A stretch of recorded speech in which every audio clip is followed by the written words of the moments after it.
If you're curious what a $1,300 gaming mouse looks like in 2026, well, you first have to look back to the year 2000 when Razer released their first gaming mouse with the Razer Boomslang.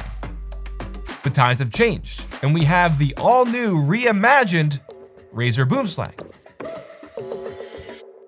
Now at $1,337 MSRP, this mouse isn't gonna be for everyone, and it's really not intended to be either. This is, at its core, a passion project by Razer and an homage to their beginnings. So what does 25 plus years of evolution in tech and a hefty price tag get you? Well, we'll check it out. Starting off, part 1 of the unboxing experience inside a cylindrical box skips all the flashy cardboard packaging of their regular products and gets you right into the Boomslang itself, where immediately you're met with its design that honors the original, yet has noticeable upgrades that first meet the eye. The deep transparent shell wrapped with leatherette grips is certainly a bold choice that'll stand out, just like the shape itself. It's a true ambidextrous symmetrical shape that has side buttons on both the left and right side, a waistline that Hollywood actresses would kill for, with pretty much a non-existent hump and a flat head, something Hollywood tends to avoid. This very flat mouse is completely different than the current landscape of gaming mice we see today, and while it's not going to be the most comfortable, it's certainly going to be one of the most unique mice of 2026. My personal preferred claw grip does not favor that forced narrow grip where the embedded side clicks are, and obviously I'm used to having contact on my palm. But muscle memory favors what we're naturally used to, so I'm sure there's people out there who are looking for a super flat mouse like this, especially if you were a gamer in the early 2000s and fell in love with the original shape. This also strays far away from the lightweight trend. As you may have just seen, this comes in at around 109 grams, which is actually about 30 grams lighter than the original, which was right around 140. And besides, the materials used here, one of the reasons for that still sort of a hefty, weight is because of the built-in wireless charging. So real quick, while we're here, inside the box is your info pamphlet and an extra set of glass skates included, and we do have a wireless charging dock that also doubles as their wireless dongle. It's in the matching transparent green shell, has built-in RGB as well, so plug it in, pair it, charge it at the same time, along with an upgraded USB-C cable. That's a thicker green cable with black braided stitching. It actually feels pretty nice, I dig it. So some extra value overall with the charging dock and accessories. I personally love having wireless charging integrated. I loved it back on the Viper Ultimate, and I think this is the first actual integration since the Basilisk V3 Pro that had the dock, which was also their 8K transceiver. Now I will say, for being a glossy plastic mouse, it wouldn't have killed them to include a microfiber cloth, which we don't have. I'm always wiping down fingerprints. Now I know, $1,300, where's the value? How'd they come up with that?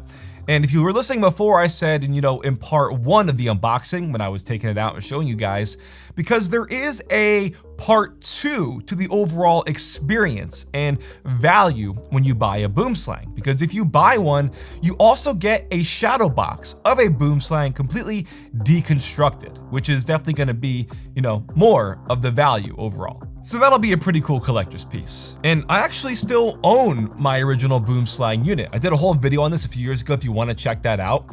But it's cool to still, have this and see, how far it's evolved and changed over the years. Because remember, this is where it all started. Everything Razer is today is arguably because of the success of their gaming mice, with the Boomslang being their first gaming mouse released in 2000. And believe it or not, at that time, its 2000 DPI was so new and revolutionary on the market that this was banned in competitive play, because people thought 2000 DPI was like cheating. It was unheard of. So for comparison's sake with my original unit, it's cool to see the Boomslang's original shape still stay true now with their re-release of the modern version, carrying over the design cues like that see-through green shell, which again in 2000, this was very on brand for the aesthetic at that time. I still love me some transparent tech, and I think the clear deep green makes it pop more instead of being frosted.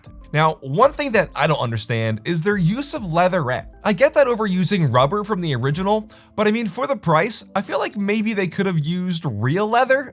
I know leatherette's cheaper and easier to clean and less prone to like immediate signs of wear like real leather is, but I mean, $1,300 I'm sure could cover the production costs of leather and then some. Then besides going wireless now and having RGB accents underneath the butt, obviously the biggest change is the fact that this mouse is no longer a trackball mouse. For the younger audience, yes, back in the day, mice had a little ball inside, where internal sensors would detect the ball's movement and translate that to your cursor on screen. And while at the time it was normal, you just had to get used to it, adapt, that's all we knew. It's funny to look back now at how it used to be. But times have surely changed the last 26 years, with Razer's technology still being at the top of the market, as we now have their Focus Pro 45K Gen 2 optical sensor and 8K Hertz polling, thanks to their hyperspeed wireless technology.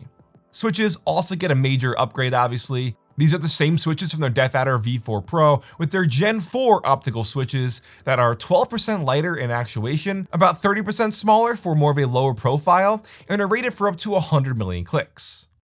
Now, one of my personal complaints with the old Boomslang is that due to the rubber aging over the last 25 years, it's really hard to actually click and actuate these switches.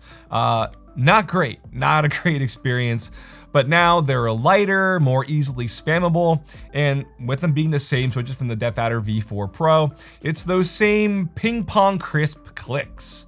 I'll do a sound test for you.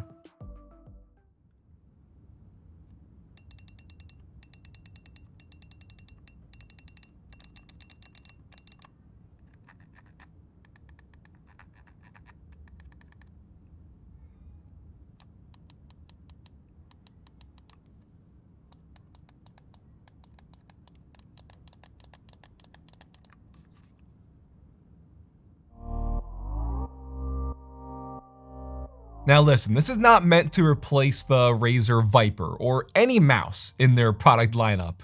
This is meant for the hardcore Razer fanboy, the collectors out there who have just mass expendable income, the rich kid in your class whose parents buys them everything. Because $1,300 is just insane. And Razer knows that, right? $1,300 is outrageous for any peripheral, but it's a meme, $1,337, they're just leaning into it a bit too hard here. But as I said at the beginning, this isn't for the general consumer market. This is not gonna be for 99.999% of people. This is an homage to their beginnings, a limited collector's piece. That's why I'm not treating this as a usual review. It's been more of like an overview. I'm not reviewing this and judging this like I would a mass-produced gaming mouse, because this is the complete opposite of that. If this was $200 and they were actively selling this as a new addition to their product lineup, then sure. But this is viewed as a hardcore Razer fan collector's piece, a piece of their history. That didn't stop me from actually using it though, and my hand definitely cramped up pretty quickly, and often, because it's such an abnormal shape and it's so different than how I'm used to gripping a mouse. I definitely had to adjust my hand positioning because my ring finger was often dragging on the mouse pad, and I easily misclicked that right side button dozens of times, because you need to apply force to grip it, and when you do, you just tend to misclick due to its placement. Not ideal, safe to say this is not gonna be my main mouse. Now, with available quantities limited to just 1337, between the pro gamers who are gonna get sent this, the content creators who have one to check out, if you actually wanna spend that kind of money on one of these, it's gonna be pretty tough. But hey, you can. Again, this is not for everybody, it's not intended for everybody. It's an homage to their beginnings, which I think is pretty cool. It's just outrageously priced, but they can, they will. So guys, that'll wrap it up for checking out the all-new reimagined Razer Boomslang in 2026 for their 20th anniversary. Hope you all enjoyed. Hope you can hop on it when it's available. Good luck.